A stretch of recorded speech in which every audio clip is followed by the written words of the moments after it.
I'm Lisa, and I'm 33 female. Let me tell you about the roller coaster ride that my relationship with my in-laws became. For the longest time, life was pretty smooth sailing. I was married to Greg, a great guy who always stood by my side.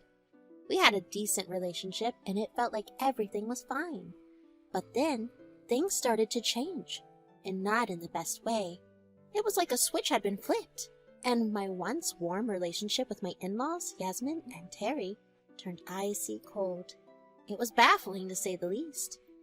All this craziness began around 2 years ago, right after I snagged this huge promotion at work.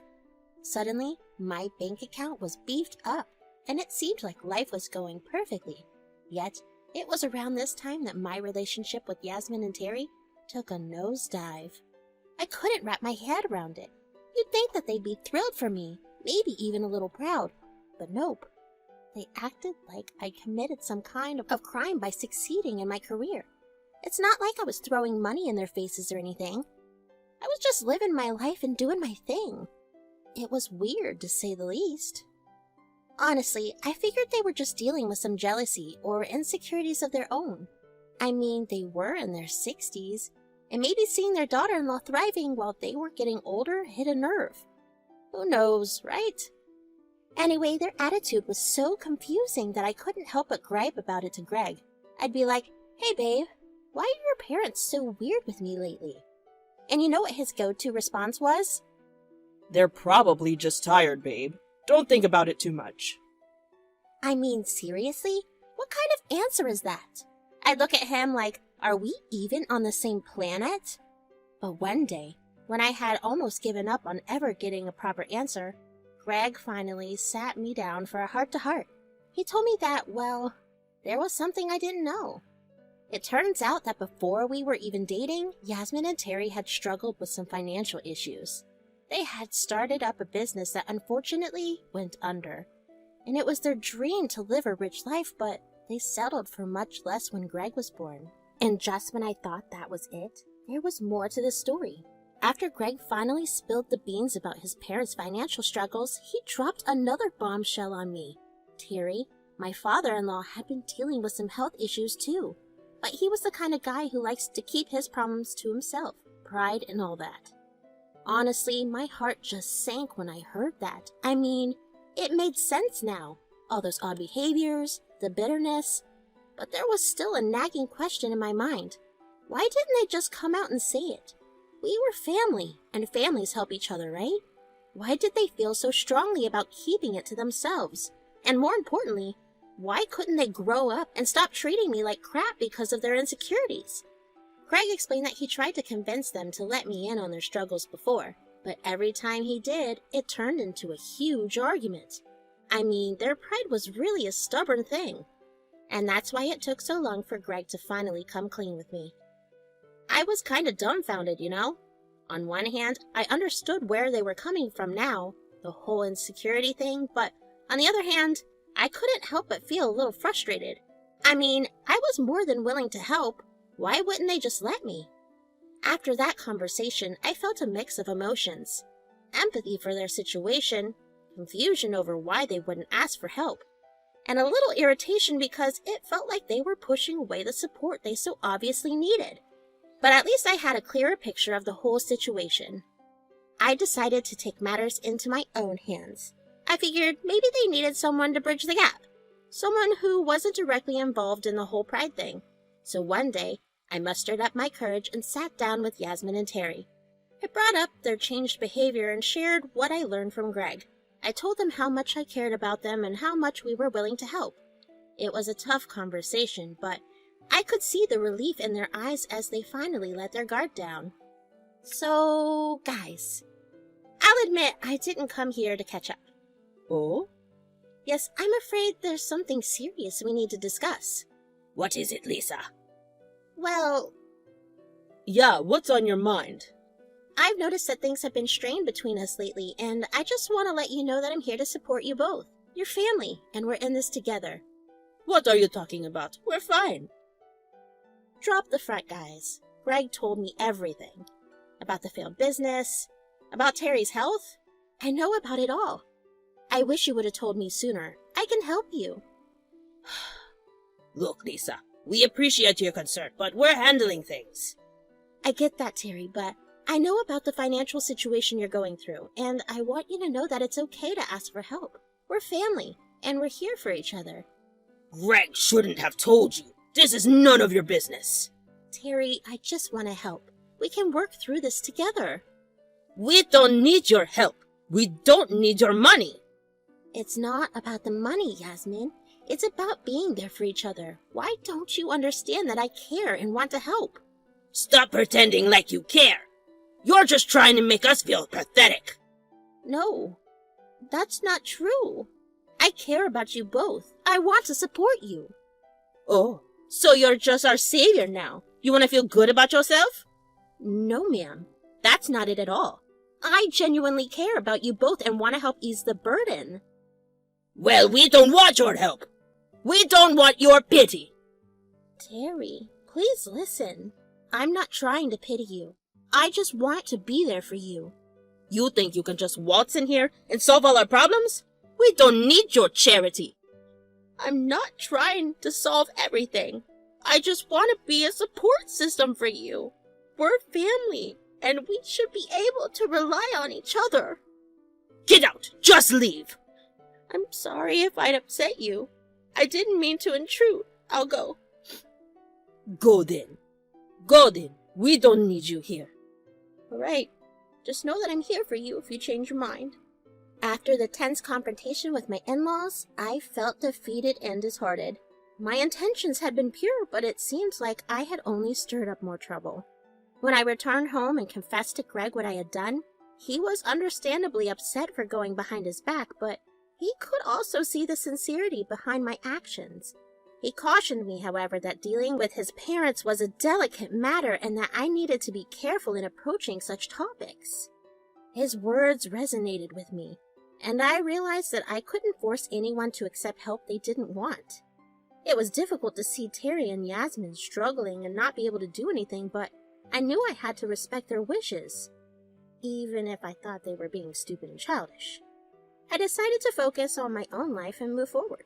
However, the animosity from Terry and Yasmin didn't subside. If anything, it grew stronger, and they started being more overt in their expressions of hatred towards me. Every interaction was laced with sarcasm, snide remarks, and outright rudeness. They were taking out their frustration on me, upset at the fact that I offered to help them. Greg attempted to intervene on several occasions, trying to bridge the gap and mediate between us. But each time he did, he would also receive a fair share of heat from his parents. It seemed like Terry and Yasmin's resentment towards me had spiraled into a wider family divide. As the months went on, the situation didn't improve. The family gatherings that used to be filled with laughter and warmth turned into tense and awkward events. Conversations were stilted, and there was an underlying tension that hung in the air. Even the holiday gatherings, which were once a time for celebration, became strained and uncomfortable. It was painful to see the family I had become a part of slowly unravel. Despite my efforts to rebuild bridges and offer support, it seemed like there was no way to mend the fractures that had formed. The love and acceptance I once felt from them were now replaced with hostility and rejection. Eventually, the distance between us became too much to bear.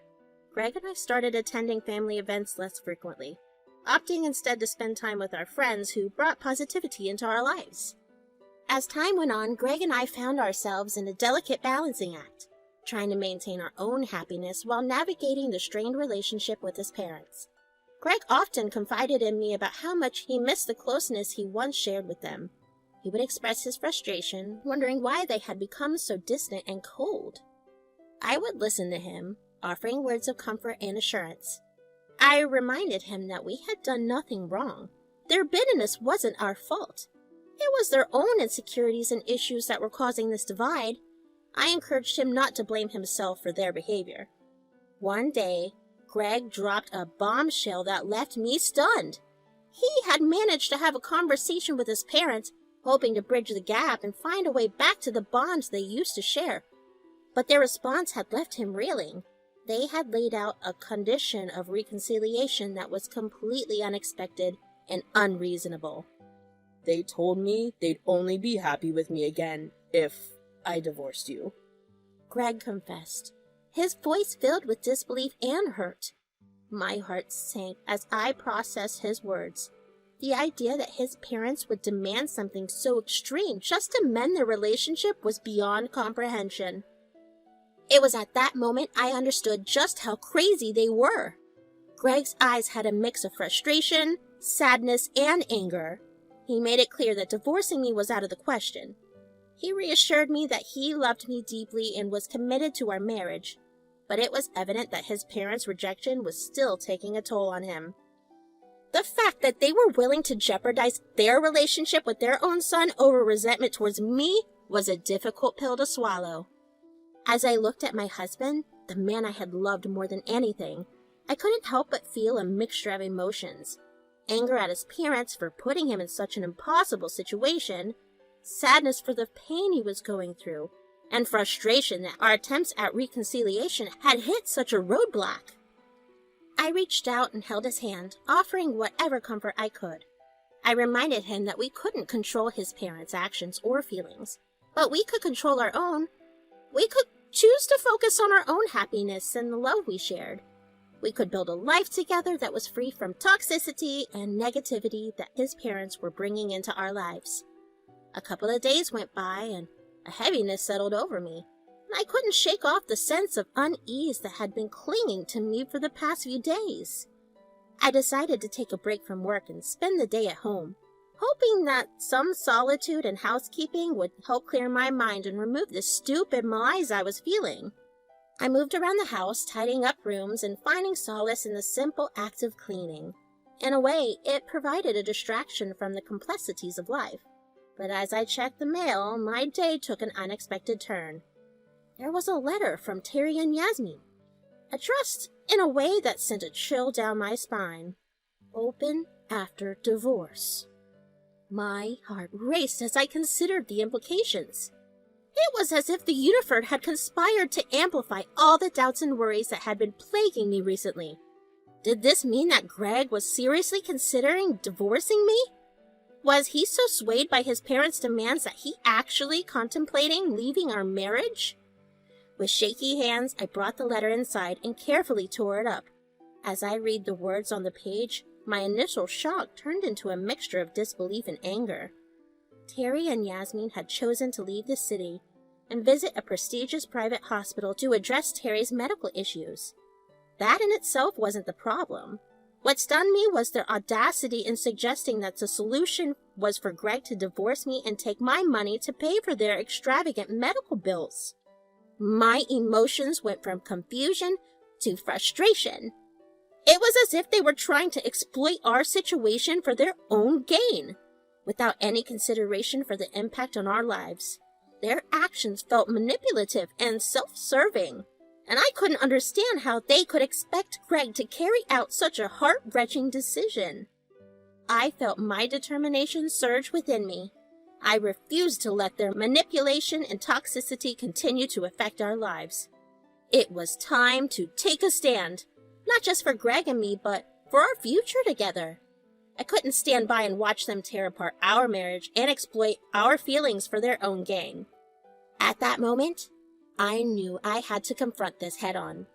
I wasn't going to let their selfishness dictate the course of our lives. The moment was charged with a sense of determination as I sat down to craft a response to Terry and Yasmin's audacious letter. With my fingers tapping on the keyboard, I wrote as if I were Greg, carefully selecting each word to convey the message that they were expecting. That the divorce was in progress, and the money they hoped for would be coming their way soon. It was a twisted game of deception, a way to manipulate their manipulation. When Greg returned home from work that day, I knew it was time to come clean and share the truth about what I had done. As I explained the details of the letter, his expression transformed from curiosity to anger. It was a fire that burned deep, fueled by the betrayal he felt from his parents. Greg's hands clenched into his fists as he paced back and forth, his frustration evident. He couldn't believe the extent of their manipulation and how they had been willing to exploit his feelings for their own gain. It was a hard pill to swallow, The realization that his own parents were capable of such cruelty. I confess that I had sent a response, though I didn't expose the fact that Terry and Yasmin were now seeking costly medical treatments for Terry's condition. Weeks went by, and the tension seemed to hang in the air. Greg's relationship with his parents had taken a severe hit, and the distance between them grew wider. We carried on with our lives, focusing on our own happiness and forging ahead despite the storm that had erupted within his family. Through it all, I couldn't help but feel a mix of emotions. There was the relief that we hadn't fallen into their manipulative trap, the anger at their callousness, and the sadness that once close family had been torn apart by their actions. But amidst those emotions, I also felt a renewed sense of unity between Greg and me. We were facing the storm together, standing strong, despite the turmoil that had been thrown our way. So there I was, minding my own business, practically watching some random YouTube video about carts or something when my phone buzzed with an incoming call from an unexpected source. Yasmin.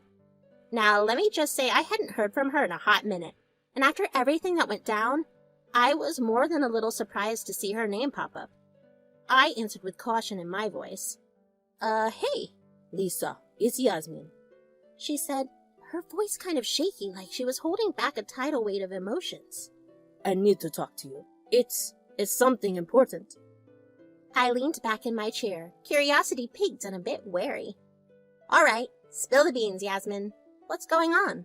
And that's when she let it all out. The whole sob story about medical debts and unexpected financial hits. Seemed like my fake letter worked and they were really believing that Greg would divorce me, take my money and give it to his ungrateful parents. Medical debt? Damn, that's rough. Good luck with that. Yeah, actually I was calling to ask if you could please help us with this. We're getting a lot of scary calls from the insurance companies. Oh, but I thought you didn't want any help. Yes, I know we said that, but things have changed now. The more she talked, the more I was tempted to cut her off and just spill the beans, but I held my poker face. I couldn't let her think that her melodrama was working on me, so I played it up, offering some supportive words while secretly rolling my eyes on my end of the line. But then finally the time came. I was tired of playing this game, tired of dancing around the elephant in the room. I took a deep breath, ready to lay down the truth. Yasmin, I know about the letter, I said, and there was this pause on the other end, like she wanted to walk into a glass door she didn't see coming. A letter? Yeah, the one where you and Terry were basically asking Greg to divorce me so you could get some cash. Remember that? Silence. Absolute silence. And then she sputtered, I don't know what you're talking about. Oh, she knew. I could practically feel her panic through the phone. Come on, Yasmin. Cut the crap. I read the letter. I know you guys were planning to take advantage of me and my money despite refusing it so adamantly before. I mean, what is wrong with you two? She tried to play innocent. But it was like watching a kitten pretending it didn't knock over a vase.